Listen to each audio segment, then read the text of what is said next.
and it was just total inspiration to make a badass t-shirt. Yeah. What better than a demon girl with a split tongue? I think it just... I have no idea. I think it's the perfect item.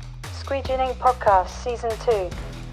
This podcast is sponsored by Blind Maggot, Magna Colours, M&R, Target Transfers, and Adobe Creative Suite.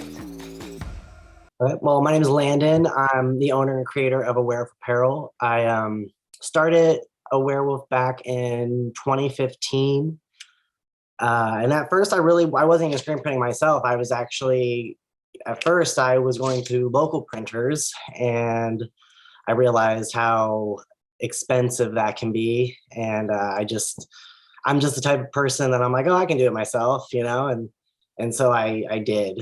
I started slowly getting like small DIY kits and stuff like that, like a little single press. And eventually that turned into a 4-color, and then a 6-color, and then a conveyor dryer. And then, you know what I mean? So it kind of just like slowly accumulated throughout the years. And it's demand increased, I suppose. It's great. I feel like I've spent a lot of money, but I feel like I've also saved a lot of money. It's like, even this year I got an embroidery machine. So it's like another thing that I don't have to outsource, you know? Yeah. I think it seems like a really good tactic to bring it in-house. And even huge brands who have built up this huge inventory, eventually they seem to bring it in-house in the end. So it seems to be the thing, like you need that control in your business so that you're not always waiting for things to ship. And, you know, like not being able to take control of it is really hard, isn't it? But definitely. Yeah. I work with manufacturers for like things I can't do, like cut and sew stuff. And just that alone can be so annoying. You know, like 2 weeks turns into 2 months real quick, you know? Yeah. Like you got those jackets with the, I don't know what it's called really, like that printed tape all down the arms and stuff, haven't you? Oh yeah. It's kind of like it's like a sublimated like a fabric, I think that they do, but it's all cut and sew. But yes, I love those. And I did joggers too, and those were a pretty big hit. So but those type of things, they take longer than, you know, just throwing some ink down, you know. Yeah, I see that you've gone for is that your own rug as well? Because that's been really big this year, hasn't it? I want to start making rugs. Like eventually I want to build my own thing. Just might as well, you know, it's just fun to do. But I got that made, but I would love to get more done, because I think it just kind of adds to the space too, you know? Yeah, because that's something I've never known was a thing. I just thought it was a huge commercial thing that people did. And then everyone on TikTok kept making their own rugs. Yeah, it's like you know? I feel like that's how we knew about it. I love it. Nobody ever knew how, I guess, rugs were made. And then all of a sudden, it's like, that's all you see now, you know? Yeah. That's probably like how some people get into screen printing. They just didn't know how shirts were printed. And now they see someone with a squeegee doing it right in front of them. So I learned 100% how to screen print off of YouTube. Yeah. And it was definitely YouTube. It wasn't like how it is now, where you can just watch a reel or a TikTok and then there it is. Like it was all like educational videos, you know, so people now have it a lot easier, I think. Oh, definitely, like 1,000% they do. I was definitely scrambling around on the arse end of YouTube to begin with, but like is there anyone in particular that you followed a lot? Like back then there weren't many on there, were there? You know, it's so funny. You know, I think it's the cat spits guy with like long hair, him. Jonathan. And then honestly, like just Ryan at Alone, screenprinting.com was a great resource for me, just for everything. I still use them as I use F and Ink mainly because it's just, in my eyes, perfect. You know, so like all those guys on that website have all been like really, really helpful with all their videos and stuff. So mainly. I've actually just realized that I picked out the one garment from your collection, that the only one that I could see that actually had a rainbow on it. But I think the cool thing about your brand is that it is super queer, and that's the point of it. but then you're not like doing the obvious rainbow stuff, because I naturally wouldn't wear that unless it was really well designed in. Like, how did you kind of know to not put the rainbows on it and try and make it more cool and streetwear and tattoo inspired, basically? So, well, one, just like my style in general isn't the most colorful, you know, as much as I want to be seen, I don't want to be wearing the cliche stuff that you only find, you know, at Pride.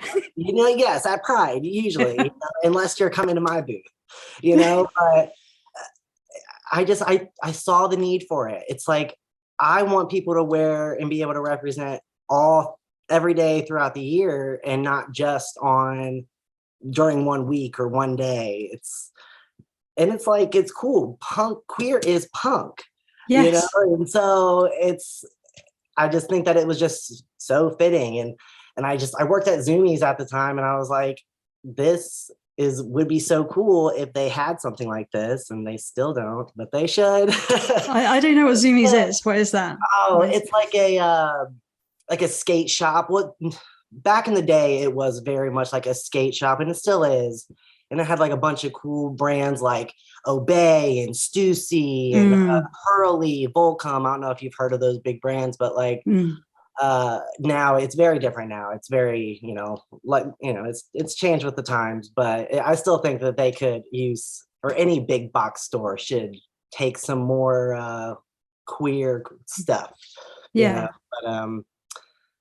But yeah, so it's just I kind of lost my train of thought, low key.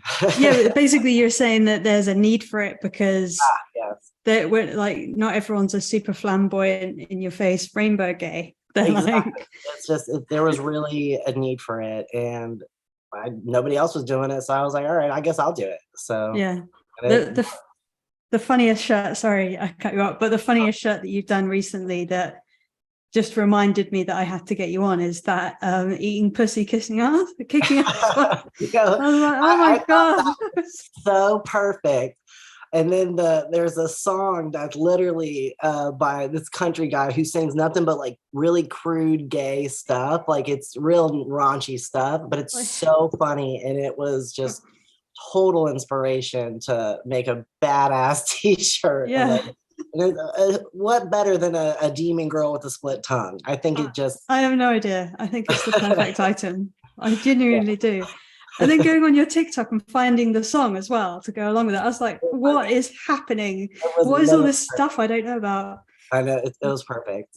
And that's literally where I get like bits of my inspiration in music, poetry, movies, any of that. I just see something and it's like, okay, we're gonna mess some shit up with this. Yeah. In a great way. But that's what makes it so fun, because it's not like my site, for example, is quite generic and anyone can wear it, but like there aren't many in jokes with my stuff, whereas yours, I'm going through and I'm like, oh, that's funny. U-Haul is funny for like lesbians, for example. Great. I should probably explain that joke to people, but U-Haul is a moving company, right? And it's just about like lesbians move too fast in relationships, and on the second date they get a U-Haul. Yeah. Which is great, and people see it and they love it, you know. Just, it doesn't have to be like loud and proud, you know. I mean, it can be if you want it to be, but it's got to be edgy, you know. For the most part.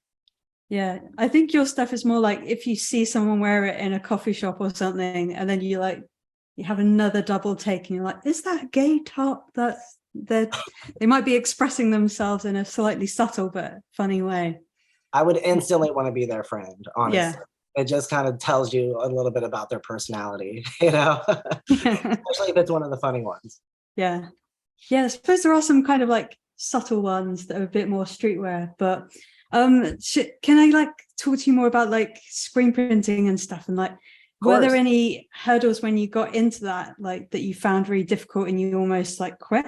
Because I know it can be like quite a steep learning curve to start off with.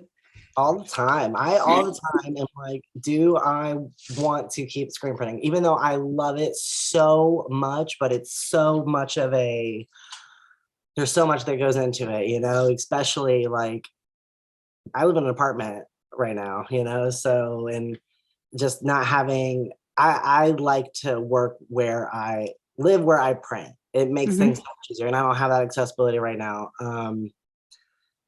So I don't know. It's just there's so many hurdles. I'm trying to think of like a good specific one. It's really not like, I don't know. I wouldn't say. I mean, there are hurdles like as far as discontinued freaking like cleaners and stuff like that. Those things obviously suck, but mainly I would say the biggest thing is just staying ahead of myself. My biggest hurdle with screen printing is staying ahead of myself because it's just me. So having an automatic would change my life. That would make, that would make all of the issues probably go away for the most part. You know, it's really just keeping up with the demand and being a one-man operation, and you know, and just certain things here and there. Really, overall with screen printing, I learned quick. I became obsessed with it.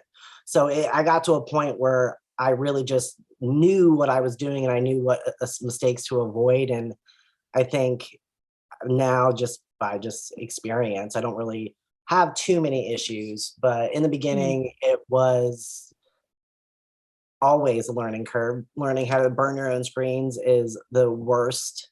I know. Don't have proper equipment. Do you just like wash them out in the bath? Because that's what I used to do. I destroyed a bathtub. I was so glad that my landlord was so freaking chill. I destroyed a bathtub. I've done some like I've destroyed like I've had times printing in a second bedroom, and sometimes it's messy, you know, and I got some ink here and there, you know, it happens. So it's like, I think my biggest obstacle with the screen printing overall is just me, demand, and not having the proper amount of space, because a lot of us start out in a kitchen or in a bedroom or in a garage. And when you are forced to grow as fast as I have been, you definitely find yourself kicking your own ass, you know? Yeah. So. That's probably why you don't do so many rainbows, right? Because then you don't have to do all the freaking colors. Oh my gosh, and that's another thing. I didn't even start doing color, like a lot of color, for a couple years in, just because I didn't have the accessibility of having a multicolor press. I had times where I was like, okay, I can try to do multicolor. I was pulling screens out, putting them back in, readjusting, and taking them off, single arms over and over again. The biggest nightmare, registering over and over again, wasting so much time and money. But, everyone's tried it, haven't they? You have to experiment with those type of things, and yeah, I mean, I've probably wasted a lot of money. But it's what you do. I love it, and I wouldn't have any other way, because thankfully I've learned from my mistakes. I really like how you said it was punk as well, because I thought your stuff was very cool and like grassroots and stuff. Can I ask you about like all the different ways that you sell your shirts? Because you've got online, you're quite heavy on your social media. I've seen you're on TikTok. Then you've also got like the market stalls, and you've got wholesale. So like, are you just like doing all these different things to just see what works the best? Or like, do you really enjoy being? But I like doing all of it. Mainly I didn't really start doing wholesale until a couple of years ago. But then I recently found like there's like wholesale sites and stuff like that, which is great. But yeah, so I've been doing wholesale for just a couple of years, but I've been doing events since I started out, which that's just fun. I think that's just a great way to engage in your community and become a part of that community and be more recognizable. And again, it's just so much fun. You can make so much money in a single day. So I know. Yeah. It's very intense. Oh yeah. And like I said, I worked in retail before, but yeah, so mainly it's like since inception, it was always online, and I never really like paid for like ads or anything like that. It wasn't until like honestly recently that I started doing stuff like that. Everything really came organic as far as sales, and since it's so niche, I think that it was just so easy to be word to mouth And when I started, I was raising money. It wasn't so much selling shirts to sell shirts. It was selling shirts to raise money. Yeah. And I think that part of it too is what helped me get the following, at least start it, which helped with those sales. But I like doing everything. I think it's fun. I like having my stuff in other stores because it also helps, people are going to go to who knows where, and they're going to see my stuff, and they're going to, and then go to the website, hopefully, and then buy more. Like that's hopefully, that's what I hope, at least when I do stuff like that. So no, I can see that. Like I'd very quickly looked into Fair, which is the wholesaler that you it's the platform that you distribute off, right? And I was like, oh, that seems very overwhelming. And I kind of just like put it back in a little box. But if I'm seeing people like you use it, then as long as you've got like quite intelligent terms set out, it's probably quite a viable method, right? I just set up that website maybe a couple months ago, and I've had some success on it. It's been great. They don't really take, a giant percent or anything like that, but I do prefer just getting a regular email saying, hey, blah, blah, blah, and doing it that way. Just, it's just easier in my book. That website, they give you a deadline and you don't get paid until you ship it, until like it's already in transit, and that can be annoying sometimes, for whatever. So but it is a good website. It's I trust it. So and they put your stuff out there for free, so it's like they do ads for you. You don't have to worry about that kind of stuff, so that also helps. And also you're probably not having a huge amount of competition depending on like the kind of ways you're describing your brand. So if you're like if anyone's a cat just came on screen, if you're listening. He's the king of the desk. It's kind of, I can't really control him too much, but I'm sorry about that. What did you say? I don't know. What did I say? I can't really remember. I just got distracted by your cat. It's okay. He messed it up. And he's back again anyway. He's right back. He's terrible. Naughty bugger. So like originally, where I saw like one of your TikToks and it was like a really cool one. It was like, I think it was even from 2013. It might have been when you were just playing with the idea of the brand. And then you showed your designs then, and then you did like a fast forward to now. And it's like, frig, that is, you can definitely see the evolution of the design work and stuff. Like, is that something that you're doing in-house? Are you collaborating with people, or? I 100% work with professional artists. Not pissing on your first thing, but I can't draw. And I'm like, wow, he's done really well to progress. The first one is my attempt at Photoshop. The second one is a professional artist. Okay. Definitely only work with professional artists. And that's something I highly recommend for anybody out there. I see a lot of people who don't, and then they wonder why it doesn't work out, and that's sad and kind of harsh, but it's like people want a certain thing, art is subjective. I agree with it, but that's also BS to a point. Okay. Yeah. So, so I only work with professionals. I stick to usually like 2, maybe 3, but I have a main guy I've been working with since 2017. I don't know if you know of D-Don Leon on Instagram. It's ringing a bell a little bit, but and it's like all kind of like a little smile. Like he does a lot of character stuff right now. He's really into characters right now, so I'm sure you'll get stuff. But he's great. Probably accidentally used him and just like forgotten the name or something. He's like, I work for you. That's your design. Honestly, it could be. Nah. But he's great. He is honestly fantastic. We work so well together. It's like he grows in my brain and he pulls out exactly what I'm thinking, because I just will shoot him concepts and he would literally like, it's like we share a brain sometimes. So our relationship has been fantastic. It literally, I wouldn't have it any other way. Really would. He's perfect. So can I also ask about, like, because you're screen printing it, but then obviously some shirts are going to do much better than other shirts. How are you doing it?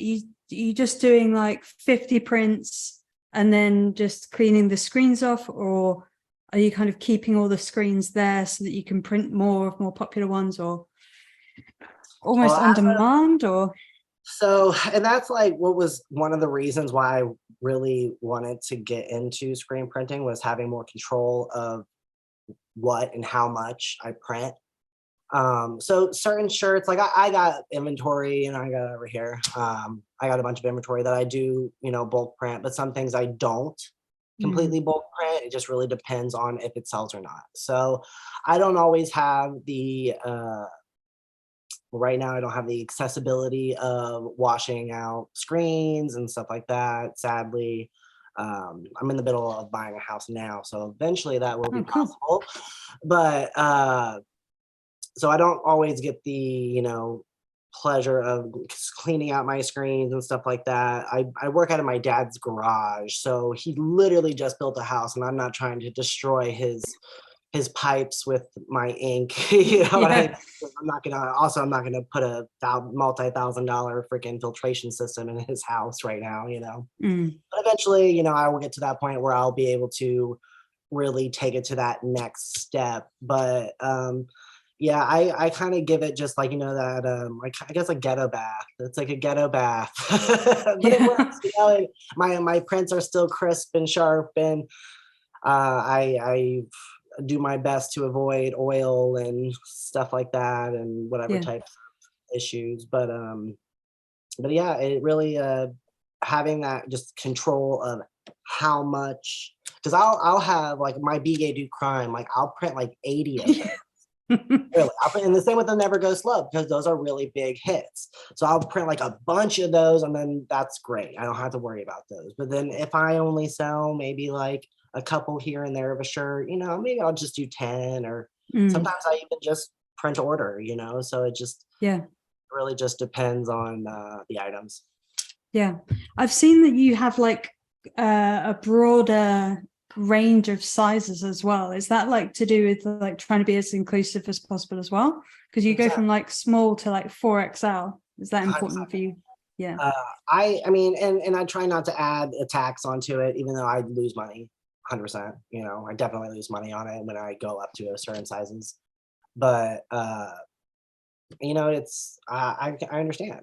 Everybody wants to wear cool stuff. It's like if going up to a 4X, is the small print going to be a little smaller? Yeah, I mean, yeah, because I'm not going to print, burn more screens to make a larger print and stuff like that. But I mean, I think just having the option is great, and I want everyone to be able to wear my stuff. I don't care. Yeah. I don't care how small or how big you are, as long as you're gonna look cool as hell. I'll tell you that. So yeah, that is a really harsh thing though, because I'm trying to ask you about is like, it's what one of my friends called like fat tax on shirts. Yeah, that's what I was thinking, but I didn't want to say if you heard that, that is the phrase used to describe, well, it's what screen printers say anyway. I don't know if it's no, it is true though.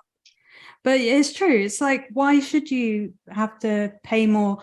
Surely, I don't know, they should like eat it up. The wholesalers should eat it up anyway.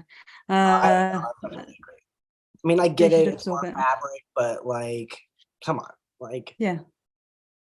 They're probably, I mean, even if a shirt's $5 wholesale, they're probably only making it for probably pennies, like, realistically. So, but yeah, no, I definitely agree. Anyway, that's a sucky thing. But like, how are you getting all your shirts as well? Like, are you sticking to a certain brand of blank, or have you like had to change that quite a lot through the years? Or oh yeah, I've experimented for sure, but I am lucky enough and have been lucky enough. I lived in Florida and now I live in Ohio, and within my city there are both times have been t-shirt manufacturers, like big boys, like, so I can get anything and everything. I've always had that accessibility. But in the beginning I started out with boxy cardboard, not feeling good, but I wanted a thick t-shirt, because especially with my brand, like with my niche, a lot of like trans masculine men, when they wear binders or something like that, or even like non-binary people that are wearing binders, you don't really want to see that. So I started off with like thicker shirts, so you don't see like lines or anything like that, or like like bra straps or whatever. but just the quality wasn't very soft, you know. And then I started going with another brand, and they were a little bit softer and still heavy cotton. But I found a sweet, perfect little home with Next Level. I love Next Level, and I've been using them for probably about 3 years now, 4 Yeah. years. And I love them. So I just put an order in right now, and after this call, go pick it up. The accessibility is fantastic. Oh, right. So you literally go and pick it up from the factory? I go pick it up. Yeah. Oh, that's so good. Yeah, it's fantastic. I'm always like, always shitting it, thinking they've picked it all wrong. And then I might get it a week later if we're lucky sometimes. Pick it all wrong. Sometimes it's got a bunch of nasties and holes and stuff, but they always fix it, so that's good. But yeah, I'm very lucky. I've always had like literally a warehouse like 20 minutes away. So yeah, like a last minute order. It's like, you know, someone local. It's about to be the holidays. They need it. I got you. I got you. I can get it done. So yeah, that's been very awesome. That's really cool. So like when you're in your house, are you gonna like have a whole designated like printing studio space? And have you got any like aspirations for like getting any help in and getting anyone else to work with you on the brand? You know, I really love doing it myself. I really, really do. If I ever did, I definitely am going to have a whole setup for sure, because I can't not. I made sure to pick a house with a basement so I can have it all down there. But I just eventually want to get like a small, you know, automatic, something that can fit in a garage or something. You know, I don't care. That's an employee, if not 18 employees. So I'm fine with that. I like doing it myself. When something's your baby, and when someone mistreats your baby, they're gonna get nasty. I'm that person, and I don't like. It's not that I don't work well with people, because I do. I just hold a very high standard that not a lot of people hold, and that's a problem for me.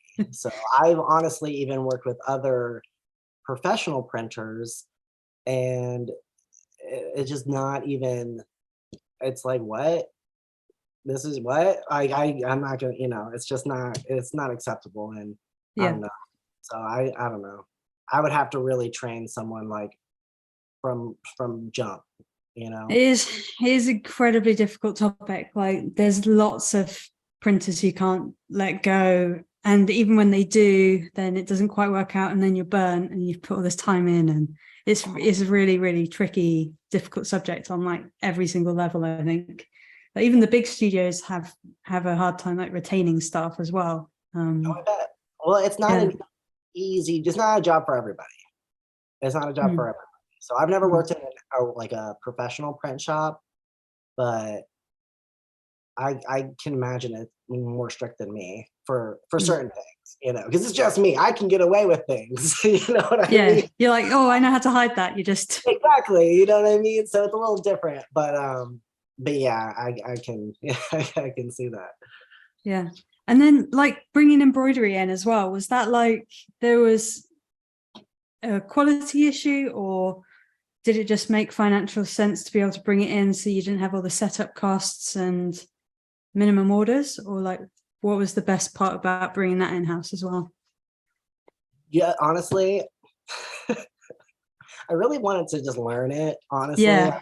I wanted to do it. I wanted to inquire it more in my brand.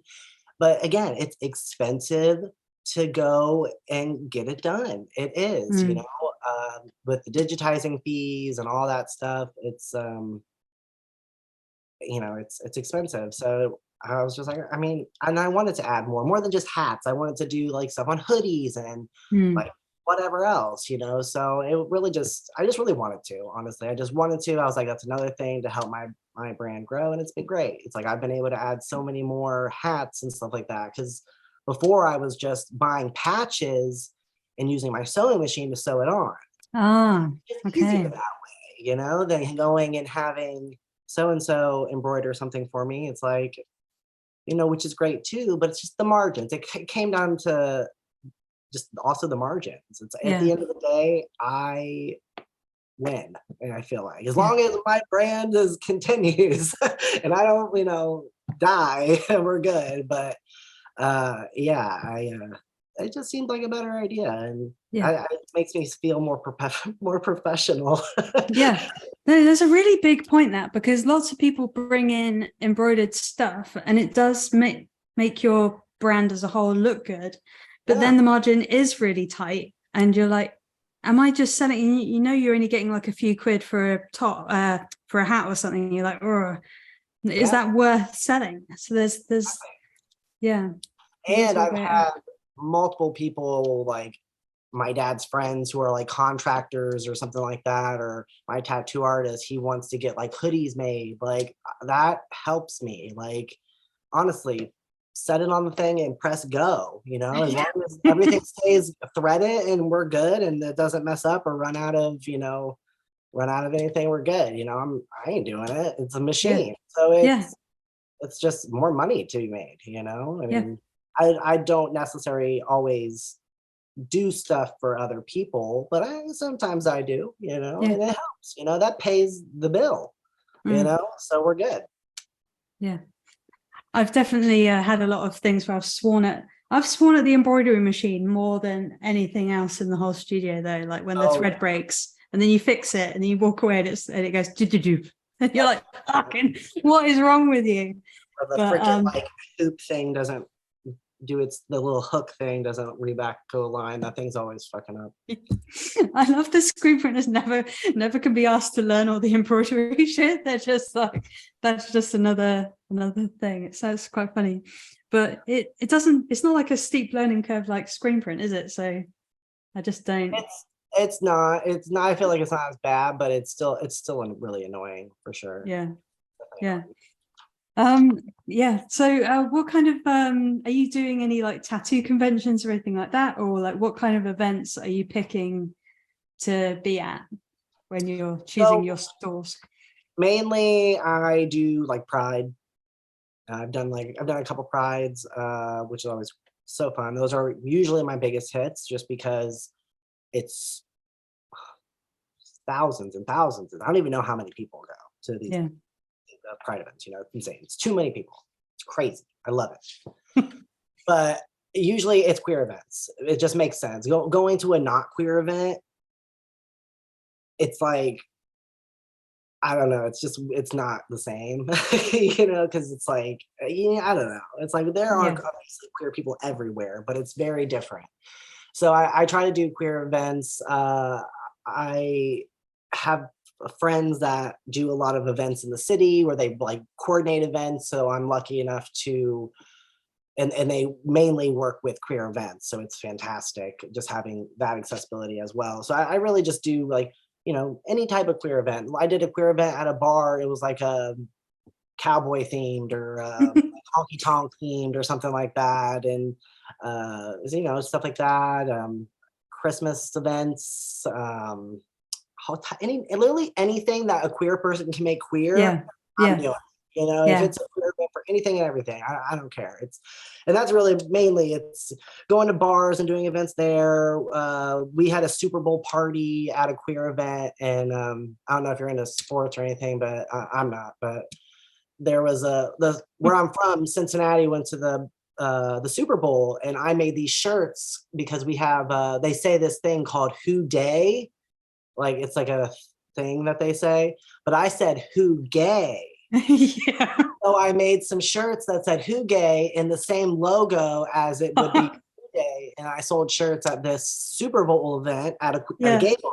And that was fucking awesome. Everybody was loving that, and they still love that. I love that, but anything really. So but I try not to do anything where I don't think is gonna be a successful event, so. Or even like a slightly unsafe environment, because there might be some idiot who's drunk and like takes that offensively because they love that team and they're like really suppressed and oh my god, I want that to happen, but also can you just not like go to the place where they buy the normal sports shirts and just like slide a couple in so that they accidentally buy the gay ones sometimes? Exactly. I mean, that's so great. It's like a Banksy thing, just That would be a good TikTok video, Landon. That's your next one. Yeah. I agree. I'm going in and making it all the Popping all the gay really heads. yeah, with the most like super ridiculous people. But I actually just like, I don't know if this was just our experience, but ages ago, like a few years ago, my partner had a brand and it's called like Andro clothing. So it's like androgynous, unisex, blah, blah, blah. Yeah. And then we got like kickback from even like lesbians saying, oh, why do lesbians need their own clothes? And we're like, you don't need them, but don't you want something that's a little bit like for you? But have you ever had any weird response like that? Thankfully, no, because that is No. like really weird. I know. I thought it was odd. I was like, I mean, the weirdest thing is just the response that I get usually when I tell people I run a queer clothing line. When it's not from like, when it's a queer person, they're like, yes, you know, like I love it. But when it's somebody who might not be like about that life, it's usually like a, huh. And that's kind of rude sometimes. Like, yeah, I think it, you know, it's like, damn. is it like a, why would you want to be proud of that part of yourself? But I'm like, that's one of the best parts of myself. So yeah. I don't know. It's just like, I feel like people, they just don't realize how, like, they're like, that matters. Like, people care about that kind of stuff. You know, it's like, you make all your money off of that. You know, like that's kind of the vibe that I get when people, you know, it's like, yeah, get out of freaking bubble, Karen. Like, you know, under a rock. Yeah. You know, shit. Yeah. No, it is interesting because like I'm also like vegan, and my producer who does this podcast, he's vegan, and he does his podcast all about veganism and stuff. And there's all these little sub-genres in that kind of world. And I feel like the queer world and the vegan world are quite similar. And also they very much cross paths. Yeah. As well.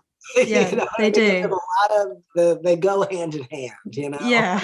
I think yeah, when you start being a bit more empathetic, then you can like see things from lots of different angles and stuff. But yeah, it's just funny how all of those little businesses work together and off each other, and they're their own little community as well. Yeah, it's really interesting.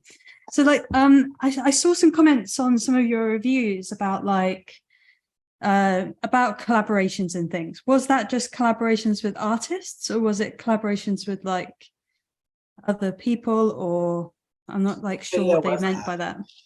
It was just on your website, like at the bottom it was like, oh, I love all the collabs and stuff. But oh, you know, I remember that. I really wasn't sure what they were talking about, to be honest. But yeah, like, they just mean like, I don't know, maybe they mean for like the artist, but I don't know, because like I usually stick to the same one. Like I credit my artist on my product page, every single one. So I'm not really sure, but I don't know. Thanks for the review. Like to collab with, if there was an artist out there that had a great idea, or they were just a great artist and like same kind of style, I would definitely collab with them, even if it was just like for an email design or something like that, or a flyer or something like that. So I'm always down to like collab with, you know, small artists or anything, as long as you can make it digital, so I can have a better, you know, transition for it, you know, which I've done. I've worked with like people who I've had to digitally transfer things over, you know, just so it could, you know, work that way. But you know, it works. You know, you get it done. You know? And then this is quite a big topic, but it's okay because you brought it up on one of your TikToks. But it's like you were going around different like really big stores, and you were looking at their Pride collections and things, and going, well, a little bit like, you weren't really saying it, but you're kind of saying like, nice try, but here's my small independent one. Right. But like, what do you think about all that kind of like, do they call it pink washing? Is that the word for it? Where you kind of basically, these huge big brands are like gay for Pride, and then they make loads of money off gay people. Capitalism of it. Yeah, well, you know, and sometimes they do it right. You know, like I actually noticed, like and Target, for example, was one of the ones that I was talking about. But for this last year, actually, they actually did collab, I think, with like queer artists, which was great. That's cool. Great. You know, and that was a great try. I think that was a great first step. But I You're just like, don't. what about me? I just don't. I just don't think they hit the nail on the head. You know, it's like, and a lot of brands and people don't. Like, there are those huge big brands that is all about that rainbow capitalism. You know, they're just putting the rainbow logo on for this month, and then next month it goes away. But my rainbow logo stays. You know what I mean? I just think it's more important to highlight queer voices and queer spaces and queer brands, because those are what really matter. It's like, a straight person does not know how to make a queer t-shirt, you know, because they're not queer unless they put a slur on it. Like what? Like, I don't know. It's like, so I just think that they're just not doing it right. Target, they had a great first start with, you know, adding, you know, using more queer artists and stuff like that. But things have to resonate. You know, you can't just throw on a pride flag, you know, and be like, that's it. It has to make sense to you. It has to, you have to feel attached to it. Like, I think, like, they did put out Target put out one shirt that I actually liked. It was like thinking about girls or something like that, or something. And I actually did like that one. I thought that one was good. But it's like, I don't know. It's like, I come up with all these ideas. They have a whole ass team of people to come up with ideas. They still can't get it right. So I don't know. Do you think the people buying them are just like straight people who are like gay allies and stuff? And then they're like, not quite the actual queer people themselves. You know, I see a lot of queer people buying them. I do. Really? But I just don't think those people, and I'm not saying that they don't necessarily care about like the independent queer artist or whatever. I just think maybe it's just more convenience for them. Like, oh, I'm already at Target. Here's this queer shirt. Cool. Or maybe they actually like it. I don't know. And then that's a problem for them, you know. But maybe they haven't thought it all the way through. Yeah. I feel like maybe they're just not educated enough to be like, you know what, maybe you should, because is that money that you're buying from that shirt going to those queer artists? They probably got paid, but are they going to continue to get paid? Who knows? But when you buy from a queer artist, they will continue to get paid. You will continue to be supporting that queer person independently versus at a big store. And I think that would be the difference. Maybe they just don't realize that, or they don't care. You know? Yeah, you can get everything in Target, can't you? I've actually been in one, and it's blew my mind, all the shit that you can get in that one shop. Target's actually, I do love Target. I don't want to hate on Target because I do love Target. So it's probably like tattoo artists. Like, you wouldn't go to a tattoo artist who hasn't got tattoos, and it's probably not being thought out enough by these big corporations that it actually like really clicks with the queer community anyway. But anyway, yeah. You're right. Something like that. But that's it. So I was at like London Pride, and then there was like really big corporations like Barclays and all the banks and all that type of thing. And then at first I was thinking like, that's not great. But then you're thinking again, and you're like, at least they're being shown, and at least like young gay people are seeing some representation, because like when we were kids there was nothing. It's, you know, I guess now, I mean, yes, rainbow capitalism, but I also think it's like now Pride is like a holiday, you know. And what happens on holidays? You know, it's like they put up their display, and then after the holiday they take it down, you know. So as much as it seems like rainbow capitalism, which I do believe it is, but at the same time it's like it's now almost seems like it's a holiday. That's a good way to think about it. Which is great, because it is great to see that, even if it's like McDonald's having a rainbow wrapper, like awesome. Like, you know, like that helps, you know, just showing that those people are inclusive. But they could still be giving all their money away to anti-LGBTQ people, you know. We never really know. So I'm very torn in a lot of spots of it, you know. No, I really like that idea of thinking about it as a holiday, actually. Yeah, I mean, Because that's like, you take down your Christmas display in January, don't you? yeah. Not that queer goes away, but it's Oh, just thought about. right, but I mean, does Christmas ever go away? Doesn't like I can't I can't see a tree in your house, Landon, yeah, but actually, it's a little tiny guy. is it a little black tree that's like No, burnt? I wish it was black, but honestly, it was a gift, so it's green. It was a gift. That's really funny. So like just in the really short term, like what type of things do you want to do more of? Is there something that's like holding you back in that you want to like get into other than the embroidery, or are you excited about some certain events coming up that you want to like try out?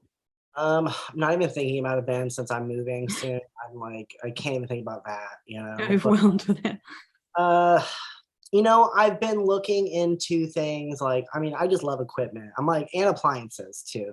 That's just so you're aware. I love appliances. So I love equipment, and I just like want to keep adding equipment. And I've been like looking into, I don't know if you know anything about it, like a direct to film.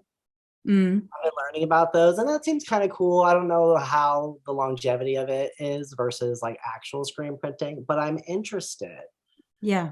In the long term, I guess really just, no, not really, I guess. Just bulk print and fill up my space Yeah. and, just try to make it look as good as possible. Eventually it'd be nice to have like a brick and mortar or something. That'd be nice. Because there are two things that you could do at the moment, like make your own parcel transfers and put them in the drawer. Oh, I do that. You do that? Yep. Oh, cool. Yeah, and then drawer for that too. Yeah, and then I feel like DTF comes in two levels. It comes in like the branded, like you've got Supercolor in America, and we've got Supercolor and Ultracolor. They're basically the same thing, but it's basically just like a hybrid of like screen printed white underbase, and then it's a digital printer, but with like water-based screen printing inks. There's a digital printer over the top. Yeah, it seems cool. Yeah, I'm into I don't know if I would use it for my own brand on the whole t-shirt, but I definitely use them on all the neck labels. Right. Because they got like a slightly different like texture to ink, but it is basically just the ink and like a very small amount of like adhesive going on. Right. So, but the guy who I interviewed last week, I don't know if he's up yet. Yeah, he is up yet. He's got his whole shop is Supercolor. Cool. So yeah, you can check him out. It's like Modern Streets Apparel, and he's got hundreds of lines, and he just does them to order with a heat press. Okay. So that just means that his inventory is really low, but his like range of shirts is massive. Oh yeah. And he just goes full color, full bore. But I think having it as something in your back pocket to use is really interesting. But I probably wouldn't buy a machine because everyone's buying the machines and they've got so much capacity. So that's so true. But yeah, it does interest me. Those type of things interest me just for like even like direct to garment, which is like but still, I see a lot of people nowadays, I feel like, with that vintage look. So I don't know, it interests me, but I truly think nothing beats screen printing, honestly. Yeah. I'm glad you said that. That's awesome. Well, I'm gonna keep on following you, and I just didn't know you had TikTok until today, which is TikTok's amazing. Honestly, it has made a huge. Recently, it's been pretty garbage. Honestly, I mean, my FYP is good, but like my engagement recently has been horrible. I feel like just engagement this whole year. I don't know if you guys have done that too. No, we went up to like 93,000, and we've just stayed there forever. So literally, we're probably at 92 now. Literally same. Literally like that. Just chilling, and I'm just like, what is happening? It's killing me because it's like I get views, but then it's like, okay, like I hate everybody. So I hope social media makes a little adjustment soon, because it was fine the way it was before when things were going up, Yeah. Now we're just like freaking flatlining. I know. I think it was a privacy setting, but I just don't care about my privacy. Just see what's going on and just up my social media. Yeah, I don't care. You can listen to me all day, every day. You're just there like listening to your hilarious. Who is the artist who does the eating pussy, kicking ass song then? Don Leon. Oh, the song? Yeah. Oh, it's Walker Wheeler Jr. He sings a bunch of gay ass shit. It is so funny. I did another song. There's another song from him on my TikTok. There is, yeah. With the rootin' and tootin' and gay. Yeah. He does some raunchy stuff. I actually found it's really bad. I found him because a drag queen sang one of his songs, and I was like in love. I was like, this is the funniest shit I've ever heard in my life. Yeah. And I just had to go with it. It was just too good. It's like every sentence was getting worse and worse, and I was like, yeah. You got to go listen to more of his stuff because it is horrible in the best way. Yeah, I think I can have it on the background low and then just see if anyone notices during the day. Yeah, that's really funny. Well, I hope your TikTok sorts itself out and mine. And but yeah, I think that's your platform, isn't it? With the floating head and the green screen and the analysis like this. I think that's probably where you do best and stuff. Yeah, awesome. Thank you so much for your time and stuff. Have a good day. No problem. Cool. Okay. Thank you so much, Landon. Thank you. Have a great day.